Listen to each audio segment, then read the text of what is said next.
అందరికీ నమస్కారం అండి ఫ్రెండ్స్. మనకి ఇప్పుడిప్పుడే మరొక ముఖ్యమైన అప్డేట్ అయితే రావడం జరిగిందండి. అదేమిటంటే డిప్యూటీ సీఎం పవన్ కళ్యాణ్తో ఉద్యోగ సంఘాల మీటింగ్ అంటూ ఇప్పుడిప్పుడే మనకు ఒక అప్డేట్ అయితే వచ్చిందండి.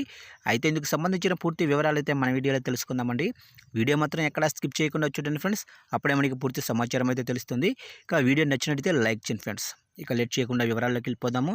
ఇక తమకు 3 నెలలుగా జీతాలు రావటం లేదని సంబంధిత శాఖల ఉద్యోగులు ఏపీ డిప్యూటీ సీఎం పవన్ కళ్యాణ్ని కలిశారు. ఇక కూటమి ప్రభుత్వం ఏర్పాటయ్యాక తమకు జీతాలు రావటం లేదని పంచాయతీరాజ్ గ్రామీణాభివృద్ధి శాఖల మంత్రి పవన్ కళ్యాణ్ని కలిసి తమకు సమస్యలైతే చెప్పుకున్నారు. ఇక గ్రామీణ నీటి సరఫరా విభాగంలో పనిచేస్తున్న internal water quality monitoring laboratory contract employees union ప్రతినిధులు మంగళగిరిలో పవన్ కళ్యాణ్ని కలిసి తమకు 3 నెలలుగా జీతాలు రావటం లేదని, తమను ఉద్యోగాల నుంచి కూడా తొలగిస్తున్నారని వాపోయారు.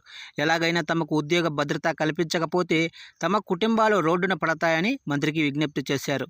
ఇక పెండింగ్ జీతాలు క్లియర్ చేయాలని అధికారులను ఆదేశిస్తానని, సమస్యల పరిష్కారానికి చర్యలు తీసుకుంటామని పవన్ కళ్యాణ్ వారికి హామీ అయితే ఇచ్చారు. ఇక కడప జిల్లా కమలాపురం ల్యాబ్లో గత 10 ఏళ్లు సుజనా కుమారి అనే దివ్యాంగురాలు హెల్పర్గా పనిచేస్తున్నారు. అయితే తనను 3 నెలల కిందట విధుల నుంచి తొలగించారని పవన్ కళ్యాణ్ వద్ద ఆవేదన వ్యక్తం చేశారు.